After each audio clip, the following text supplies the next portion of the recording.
Okay mga kabuting-ting, ito nga po pala ang ginagamit kong langis. Sa nagtanong po sa akin kung ano daw po ginagamit ko pambabad sa mga stock kong mga bushing. Ito po ang ginagamit pang change oil sa mga motor.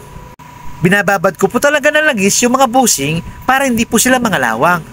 Ang kagandahan po kasi sa langis na to mga kabuting-ting, hindi siya malabnaw, makatawan siya. Maganda po kasing kapit, ito po kasing ginagamit ko sa mga ginagawa ko. Ngayon mag-refill po tayo sa aking lalagyan ng langis.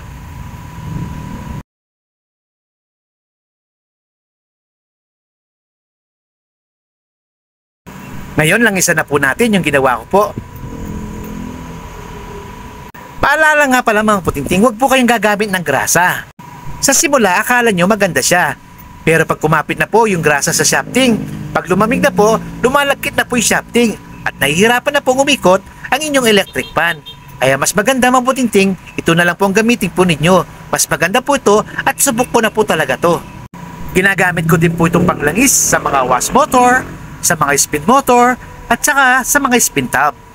Maganda rin po panglinis pala to sa mga natuyong langis o kumapit na langis sa mga body po ng washing machine. Okay mga puting-ting, salamat po sa panonood. God bless po sa ating lahat.